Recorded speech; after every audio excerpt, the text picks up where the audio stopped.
Welcome to Thinking Deeper by 6-7. Today we are not just reading a book, we are stepping into the ring for, well, the ultimate heavyweight championship of intellectual history. In the red corner, you've got faith. In the blue corner, reason. And the central tension we're unpacking today is terrifyingly simple. Can you be a philosopher and a true believer at the same time? Or does asking too many questions, inevitably turn you into an atheist? We are looking at a moment in history where the wrong opinion on God could get you exiled, your books burned, or get you labeled an infidel. We are talking about the clash between Al-Ghazali and Ibn Rushd, and honestly, the stakes could not be higher. It really is the fundamental question. It defined the intellectual path of the entire Middle Ages. And in a lot of ways, we are still fighting this exact battle today. We absolutely are. And to guide us through this minefield, we are diving into Islamic, which is essentially the religion-philosophy debate. It includes Ibn Rushd's famous decisive treatise and some really sharp commentary by Hus and Portugal. It's a fascinating text because it captures a civilization at a crossroads. We're talking about the Islamic Golden Age, 12th century Andalusia, which is modern-day Spain. This was a time when the Islamic world was the absolute center of global learning. They had translated all the ancient Greeks, Aristotle, Plato, and they were grappling with this huge problem. The compatibility problem. Exactly. You've got the logic of Aristotle, which is all about pure reason, proof, cause and effect. And then you have the Quran, which relies on revelation, miracles, faith. So the question was, do these two things fit together? Or do you have to pick one and burn the other? Right. It's Athens versus Mecca, as they say. And the source material makes it clear this wasn't just some academic debate. The path that the civilization chose at this fork in the road basically determined the future of science and politics for the next 1,000 years. And the tragedy, as our source Hus and Portugal really emphasizes, is that the Islamic world largely went with Al-Ghazali. They embraced the mystic who put faith first, and they shoved aside Ibn Rushd, the champion of logic. Portugal argues this choice had lasting, truly devastating consequences for intellectual freedom. It really did. And, before we get into the nitty-gritty of why they were fighting over these accusations of atheism, I have to ask you to do something for me. If you like my channel, please subscribe and press the like button. It really, really helps us keep these deep dives coming. So to understand that fight, we have to look at the accusation itself. You said infidel earlier. That was not hyperbole. No, not at all. The source points out that Al-Ghazali, who came a bit before Ibn Rushd, wrote a whole book called The Incoherence of the Philosophers. What a title. He basically accused philosophers like Farabi and Ibn Sina, and by extension, anyone who thought like them, of kufra, of unbelief. Atheist. Right. It was the most serious charge you could make. And according to the text, Ghazali pinned this on 3 specific heresies. These were the big 3 deal breakers. If you believed these 3 things, Ghazali said you weren't just mistaken, you were outside the religion. Okay, let's unpack these because they sound abstract, but the implications are just wild. The first one is the eternity of the world. Right. So religious dogma, for the most part, says the world was created ex nihilo from nothing at a certain point in time. God said be, and it was. That's cool enough. But the philosophers following Aristotle argued that the universe is eternal. It has always existed alongside God. And if the universe was always there, that implies God didn't really create it in the way we think, right? It makes him seem less like a builder and more like a cosmic battery just powering something that was already there. That's a great way to put it. It challenges the absolute power of the creator. If matter is eternal, God is kind of stuck working with pre-existing material. He can't just break the laws of physics because he didn't invent them. They just coexist with him. Ghazali saw this as handcuffing God. Okay, so heresy number 1 makes God seem weak. Heresy number 2 is even more personal. It's about God's knowledge. This is the one that really scares people. This is the claim that God knows universals, but not particulars. Break that down for us. What's the difference? Okay, so a universal is a concept. It's the idea of humanity, the laws of physics, the blueprint for a star.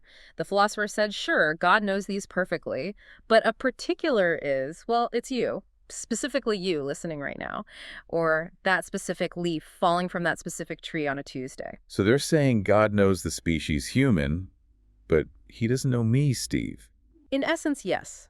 Their logic was that particulars are always changing. You get up, you sit down. If God's knowledge tracked every single change, his knowledge itself would have to be changing. And since God is perfect and unchanging, his knowledge can't change. So he doesn't track the little details. Oh, wait a minute. If you tell an average believer, God doesn't know you specifically, you've just destroyed their religion. Why would you pray to a God who doesn't even know you have a problem? Exactly. And even more critical for Ghazali, it completely destroys the idea of divine judgment.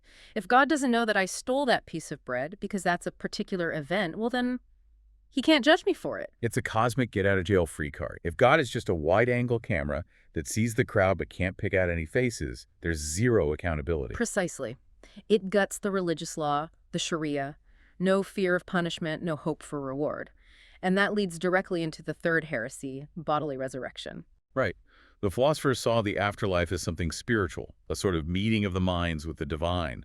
But the dogma insisted on, actual bodies rising from the grave. Yes. Ghazali's point was that if you deny a literal physical resurrection, literal fire in hell, literal gardens in paradise, you remove the fear and hope that keeps society in line. He said these philosophical ideas were a fast track to atheism because they strip God of his power to create, to know, and to judge. So the stakes are massive. Ghazali is saying these guys are atheists in robes. But then here comes Ibn Rushd. He steps into the ring to defend philosophy. And he doesn't just say, hey, philosophy is a nice hobby. He goes on the attack. He absolutely does. And this is what makes his decisive treatise so brilliant. He argues that studying philosophy isn't just allowed. For people who are capable of it, it is mandatory. Mandatory. How on earth does he justify that using the Quran, the very book Ghazali is using against him? He quotes the verses that command people to reflect on creation, to observe the heavens and the earth. He says these are divine orders to use logic. And he uses this beautiful analogy from the text, the analogy of the artisan. I loved this part. It completely flips the argument on its head. Ibn Rushd says you can't truly appreciate an artisan God without understanding the art he created, the universe. Think about it. Who appreciates the genius of a Ferrari engine more? The person who just drives it, or the master mechanic who understands every single part? The mechanic, of course. They see the underlying brilliance. Exactly. Ibn Rushd says the philosophers are the mechanics. By studying the art, the universe, through logic and science, their worship is actually deeper and more profound than the theologians who just read the owner's manual. So, in his view, studying physics, studying biology, studying logic, that is the highest form of worship. Yes. He argues the philosophers know God better because they understand the how. Okay, but we still have a huge problem. We just went through 3 major contradictions between the art of logic and the book of Scripture. How does he fix the fact that Aristotle says the world is eternal, but the Quran says it was created? You can't honor the artisan by saying his book is wrong. This is where he introduces his core principle. Truth cannot contradict truth. Meaning, since God is the source of both the universe and the Scripture, they can't actually be in conflict. Exactly. And if they appear to disagree, Ibn Rushd says the problem isn't with the universe. The universe is right there. You can measure it. The problem must be with how you are interpreting the book. This is where he brings in ta'wil, or allegorical interpretation. So, if the Quran says God has a hand or sits on a throne, and demonstrated proof shows that God is immaterial and can't have a body, then hand must be a metaphor for power. Throne must be a metaphor for majesty. He says whenever Scripture conflicts with a logical proof, the Scripture must be interpreted metaphorically. Okay, I'm going to play Ghazali's advocate here. Isn't that a really slippery slope? If I can say the throne is a metaphor, can I say hell is a metaphor? Can I say prayer is a metaphor? I mean, where does it end? Couldn't you explain away the entire religion? That is the exact fear. Ghazali thought this method would just dissolve the faith. But Ibn Rushd has a very specific, and I have to say, a pretty controversial solution to that problem. And this gets us to one of the most explosive parts of his work, the 3 classes of people. This part just blew my mind. It's basically a sociology of intellect. He's saying not everyone can handle the truth, right? Yes. In the text, he divides humanity into 3 levels based on their minds. It's almost a mental caste system. First, at the bottom, you have the masses. He calls them the rhetorical class. These are people who need emotional stories, Yeah. sermons. They need to take the text literally. Right. They think in images, not in logical proofs. If you tell them God doesn't literally have a throne, they might just hear God has no power. Their faith is tied to that imagery. Second, you have the dialecticians, the theologians like Ghazali. The debaters. Yep. They argue, they find problems, but they're working with opinion, not absolute proof. Ibn Rushd actually thinks this group is the most dangerous. Why? Because they're smart enough to stir up trouble, but not smart enough to find the real answers. Exactly. They poke holes in the faith of the masses. And then at the very top, you have the demonstrative class, the philosophers, the people of Burhan. The ones who use pure logic. Mm-hmm. And Ibn Rushd's whole point is that you have to keep these classes separate. Vitally separate. You must keep the deep philosophical interpretations away from the masses. He argues that if you try to explain something complex, like how God's knowledge works, to a common person, you aren't enlightening them. You're just confusing them. And the source text says this confusion is what actually leads to atheism. It does. Rushd's point is that you create a vacuum. They lose their simple, literal faith. Wait, so hellfire isn't real fire? But they don't have the intellectual tools to grasp the philosophical truth that replaces it, so they're left with nothing. So Ibn Rushd basically turns the accusation around on Al-Ghazali. He's saying, I'm not the one creating atheists, you are, by talking about these deep, confusing doubts in public. Yes, he uses a medical analogy. The philosopher is a doctor, and the masses are patients. I have that quote right here. He says, the doctors of the soul shouldn't try to explain the complex diagnosis to the patient. Just give him the medicine. Exactly. If you try to explain the biochemistry of an aspirin to someone with a headache, they might get scared and not take it. The medicine for Rushdie is the moral law. Pray, be good, be charitable. And for the masses, the literal fear of hell and hope for paradise is what keeps them healthy. Hang on, though. This sounds really manipulative. He's basically arguing for a double truth. One truth for the smart people and a simplified literal version, a useful fiction, almost, for everyone else. He'd call it an allegorical truth that fits their capacity. But yes, in practice, it means keeping up the literalist illusion for the public to maintain social order. He genuinely believes if you shatter that illusion, society falls apart into atheism and chaos. And this is where the politics come in. The commentary by Who's in Portugal goes pretty hard on this. He says this structure was perfect for the sultans. Portugal is very critical. He argues that religion became an ideological tool for the state to control the Raya. Raya, that's like the flock or the herd. Yes, a passive population that needs a shepherd. Portugal's argument is that the rulers realized Ghazali's approach, unquestioning faith obedience, was much, much better for controlling a herd than Ibn Rushd's philosophy. Because if you teach people to ask why about the universe, eventually they're going to start asking why about taxes and about the sultan's power. Exactly. Critical thinking is a threat to authoritarian rule. And so, despite being this brilliant judge, a devout believer who was trying to save religion from itself, Ibn Rushd was crushed. The text describes his fate. It's tragic. He was exiled to a small town, Lucena. His books were piled up and burned. And here's the ultimate irony that the source highlights. Ibn Rushd was the one trying to reconcile faith and reason. He wanted to prove they belonged together. But the society around him, pushed by the theologians in the state, saw him as an enemy. They chose safety over truth. And this is where we get to the final verdict.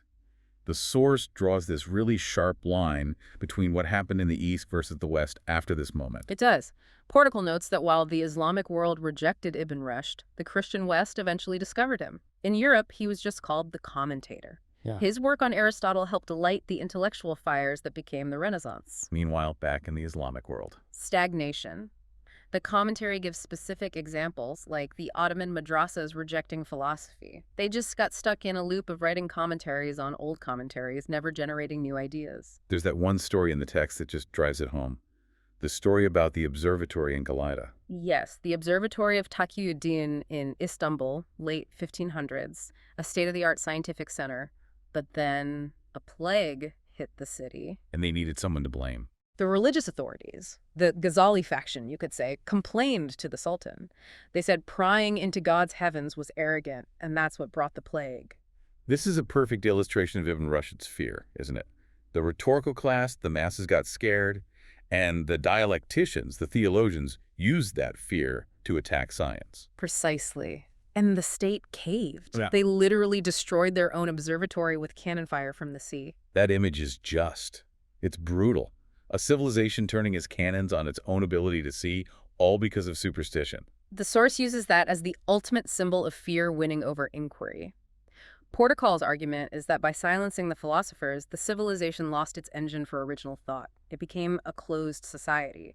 When you shut down the people who ask the hard questions, you get stability for a while, but you lose the ability to adapt and progress. It's just fascinating that Ibn Rushd saw this coming.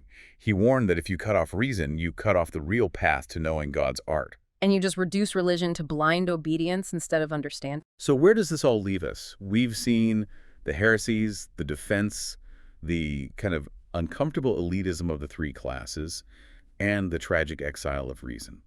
I think the main takeaway is the danger of forcing this binary choice, this idea that it has to be either faith or reason.